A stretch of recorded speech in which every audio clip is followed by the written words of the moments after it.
16장에는 대접에 들어있는 하나님의 진노가 차례차례대로 부어져서 처절한 응징이 이루어지죠. 7번째 대접이 쏟아지자 드디어 이제 다 끝났다는 보호자의 음성이 들렸고 바벨론은 세 조각이 났다.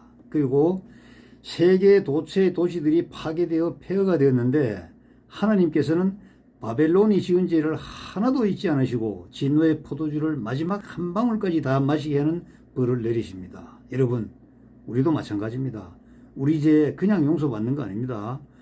섬은 사라지고 산은 평지가 되었으며 45kg이나 되는 우박이 쏟아져서 엄청난 피해를 주었는데 무서운 재난을 맞은 사람들이 하나님을 저주하더라는 겁니다. 죄를 자복하고 다시는 죄를 짓지 않겠다고 회개하고 각오하는 게 아니라 이러한 재앙을 주신 하나님을 저주하더라는 겁니다. 이거 지금 우리의 마음 아닙니까? 한번 생각해 볼 필요가 있죠. 자, 17장에는요. 대접을 부어서 재앙을 내린 천사 중에 하나가 요한에게 이리 따라오너라. 음녀의 최후를 보여주겠다 이렇게 하죠. 음녀의 이마에 온 세계의 음녀와 가증한 물건의 음이 큰 바벨론이라는 이름이 새겨져 있습니다. 자기가 죽인 예수의 증인들이 흘린 피를 마시고 있어가지고 등골이 오싹했는데요. 천사가 말하기를 왜 그리 놀래? 내 더 중요한 거 보여줄게. 이 여자의 정체, 이 여자를 태우고 다니는 짐승이 누군지 알려주겠다. 짐승의 7머리는 7개의 어떤 도시를 말하는데 7왕이야 이렇게 얘기하죠. 5왕은 이미 넘어졌고 6째 왕은 지금 다스리고 있고 7째 왕은 아직 오지 않았지만 그의 통치 기간은 길지 않을 것이라고 얘기를 합니다. 전에 한번 죽었던 8째 왕은 다시 멸망할 것이고 10개의 뿔은 아직 왕위에 오르지 않은 열왕인데 잠시 왕위에 올라 동맹을 맺고 자기들의 권력과 힘을 그 짐승에게 주고 그들이 한패가 되어 어린 양을 대적하여 싸울 것이다. 좀 어렵죠. 어쩌면 가장 어려운 게 얘기 같아요. 뭐 어려운 단어가 많이 나오잖아요. 그러나 이것이 중요한 겁니다. 결국은 주님이 왕 중의 왕이신 어린 양의 승리를 거두게 된다. 그러니까 주님이요 왕 중의 왕이신 어린 양이 결국은 승리하게 된다. 붉은 짐승과 10개의 뿔 그리고 그 짐승과 함께 다스릴 열왕 모두가 그 여인을 증오해 가지고 덤벼들어 그 여인을 빨가벗긴데 이렇게 돌변하는 겁니다. 불에 태워 죽여요. 지금까지 그의 지시를 받았는데 갑자기 이런 현상이 벌어지는 겁니다. 이거 왜 그래요? 하나님께서 직접 계획하신 바를 그들의 생각 속에 넣으심으로 예정대로 이루어지게 한 것입니다. 자, 여러분 17장을 읽으면서 언어의 혼란에 빠지게 되죠. 이게 뭐지 이거 어떻게 된 거야? 혼돈됩니다. 그러나 이 모든 것이 하나님께서 직접 계획하신 바를 그들의 생각 속에 넣으심으로 예정대로 이루어지게 한 것이라는 것만 기억하면 되는 겁니다. 여러분, 제 강의가 어렵습니까? 제 생각에는 초등학교 5학년이면 다 알아들을 수 있지 않나 이렇게 생각됩니다. 계시록 강의자들이 자기 지식을 자랑하려고 온갖 대꾸를 차용하기 때문에 점점 더 헛도는 것이죠. 어떤 젊은 감정사 제가 강의하는 걸 보고 참 기가 막힙니다. 김지하의 타는 목마름으로라는 시를 인용해요. 민주주의를 열망하며 독재를 타도하려고 정말 한 목숨 바친 김지하의 타는 목마름, 이런 심정으로 우리가 요한계시록을 정말 사모해야 된다 얘기하다. 여러분, 이렇게 하면 안 돼요. 우리가 하나님 말씀 요한계시록을 우리가 풀어나가는데 김지하 씨가 거기 왜 들어갑니까? 그러면 김지하에게 지금 물어보세요. 지금 사회주의인지 공산주의인지 몰라도 여태껏 한 번도 경험하지 못한 세상으로 간다고 대통령이 얘기했잖아요. 그럼 어떻게 해요? 민주주의가 더 풍성하게 됩니까? 제 생각에는 아닌 것 같거든요. 그럼 김지하 뭐 해요 지금? 걔를 따랐던 많은 그 운동권 지금 뭐 합니까? 나서야 되는 거 아닙니까? 하여튼요. 18장으로 넘어가겠습니다. 거짓과 사음의 중심인 바벨론이 무너지고 음녀가 불에 타버리죠. 내 백성아 돌아오라. 여인의 죄에 빠지면 너도 음녀와 같은 벌을 받으리라는 주님의 간절한 호소를 18장에서 들을 수가 있습니다. 여러분, 그리고 이 18장에 주님의 간절한 호소를 귀담아 드려야 됩니다. 그토록 사랑하였으며 자랑하며 뽐냈던 보물들 다 어디로 가고 폐허만 남았는가? 그 여인으로 인해서 부자가 될 수 있었던 상인들은 비통에 잠기고 불타버린 도시를 망연자실을 바라보고 있죠. 하지만 하나님의 자녀들과 예언을 선포하였던 예언자들은 하나님의 심판을 기뻐합니다.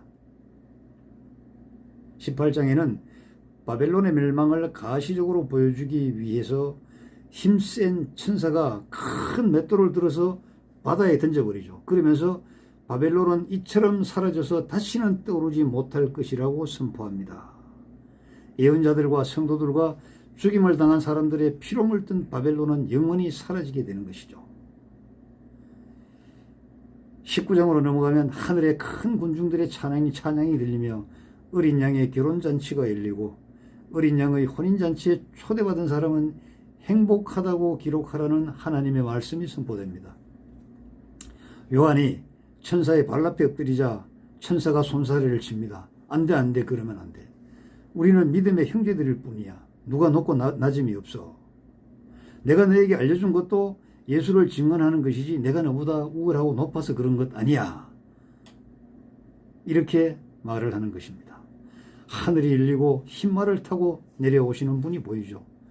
우리나라 사이비 이단 외국도 마찬가지입니다만 꼴값 뜨느라고 꼭 흰말 타고 돌아다녀요. 요즘도 누구죠? 흠오씨는 보니까 흰말 타는 사진 진짜 병신 꼴값 하는 거예요, 그거요. 예? 그 모습에 무슨 흰말이야. 흰말 타려면 오히려 이 권여수와 목사가 타야지. 그래야 비주얼이 된다 이겁니다. 예, 사진을 찍어도 멋있게 보이고. 그 어디 손 개떡 같은 그 이론만 배워가지고 어디서 무슨 흰말을 타, 흰말을. 흰말 그 뒷발에 가슴팍이나 차여버리라 이 자식들아. 개나 소나 막 흰말 타고 패러디하고 말입니다. 자, 우리 예수님이 흰말을 타고 내려오시죠. 그 뒤에 하늘의 군대가 흰말을 타고 행진을 해옵니다. 악한 짐승은 거짓 예언자와 함께 붙잡혀서 둘 다 유황불이 타오르는 불못에 산채로 던져지고 그들의 군대는 흰말 타신 분의 입에 물고 있는 날카로운 칼에 찔려서 다 죽어버리고 공중에 새들이 와서 뜯어먹어서 새들이 배가 불룩하게 이르게 된다는 겁니다. 20장에는 천년왕국을 노래하죠. 늙은 뱀 사단 마귀는 결박당하여 아비소스 믿없는 지옥 구덩이에 던져져서 뚜껑이 봉인당한 채 천년을 지납니다. 그런데 천년이 지나면 잠시 동안 풀려나서 세상을 미혹하게 하죠.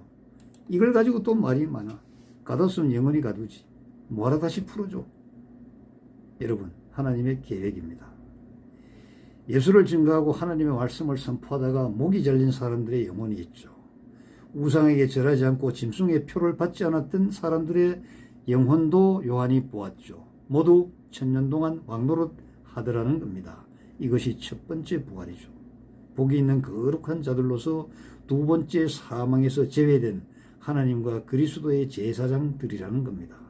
하지만 나머지 죽은 자들은 천년이 지날 때까지 살아나지 못합니다. 천년이 끝나면 잠시 풀려난 사단이 세계 이방 나라와 우두머리인 곡과 마곡을 현혹시키고 돌아다니면서 많은 대군을 모아 전쟁을 준비합니다. 넓은 땅을 차지하고 성도들의 군대와 예루살렘을 포위하지만 하늘에서 불이 내려와 사단의 군대를 태워 없애죠. 악마는 악한 짐승이나 거짓 예언자들과 같이 영원히 유황이 타오르는 불못에 던져져서 거기서 영원히 밤낮으로 고통을 당하게 되는 겁니다. 흰 보좌에 하나님이 심판을 하시는데 생명책에 기록되지 않은 모든 사람들이 사망책에 기록된 대로 심판을 받습니다. 바다와 죽음과 하데스 지옥이 그 안에 죽어있는 모든 자들을 토해내서 육체의 상태로 부활되어서 심판을 받아서 죽음과 지옥의 불못에 모두 던져지는 두 번째 사망이 기다리고 있습니다. 이 대목에서 또 벌벌 뜨는 성도들이 있죠. 그러나 성도는 이미 생명책에 기록되었기 때문에 두 번째 사망의 대상이 아닙니다. 그러므로 주님을 따르며 신실한 성도가 되어서 혼인잔치의 신부로 초대받을 날만 기쁜 마음으로 기다리면 되는 겁니다. 21장에 가면요, 드디어 성도의 종착지이자 하나님이 예정해 놓으신 마지막 처소인 새 예루살렘이 내려옵니다. 이때부터 하나님의 집은 사람들이 사는 곳에 있다는 선포가 들리죠. 지금까지는요, 이 땅에 계신 곳이 아니고 하늘 저 어디에 계셨잖아요. 하나님은 백성과 함께 하시면서 백성의 하나님이 되고 백성은 하나님의 백성이 되는 복음의 최종 단계가 전개되는 것입니다. 다시는 죽음도 슬픔도 울부짖음도 고통도 없게 되는 것이죠.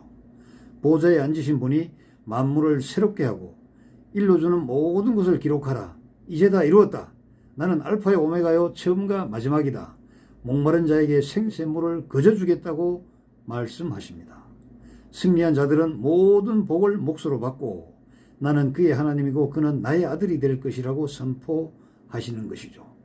그 위에 모든 사람들은 두 번째 사망으로 불과 요항이 타오르는 불못으로 넣어지게 되는 겁니다.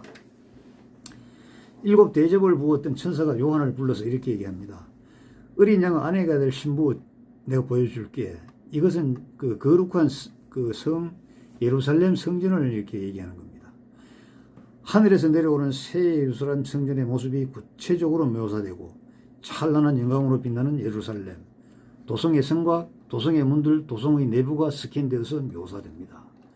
22장에서는 생명수의 강이 어린 양의 보좌로부터 흘러나와서 도성의 중심을 흐르며 또 열매 맺는 생명나무에서 새 열매가 맺어가지고 온 세계 민족을 치료하는 약으로 사용되죠. 도시에서는 더 이상 저주받을 것이 하나도 없습니다. 하나님의 보좌와 어린 양의 보좌가 거기에 있고 모든 종들이 그분께 예배를 드리고 있기 때문이죠. 그들은 하나님의 얼굴을 직접 뵙고 하나님의 이름이 그들의 이마에 그려질 것입니다. 하나님이 빛이 되어 주셔서 밤이 없고 등불이나 태양이 없을 것입니다. 자, 천사들이 다짐을 하죠. 요한에게. 장차 일어날 일을 너에게 보여주시려고 천사인 나를 보낸 거야. 내가 속히 오리니 두루마리에 기록된 예언을 지키는 사람은 복이 있다. 요한이 천사에게 또 절을 이렇게 하자 급히 말리면서 너나 나나 두루마리에 기록된 내용을 지키는 자로서 똑같은 예수의 종일 뿐이야. 오직 하나님만 경배하면 된다. 이제는 봉인하지 말라. 그 일이 실현될 때가 가까워졌기 때문이다.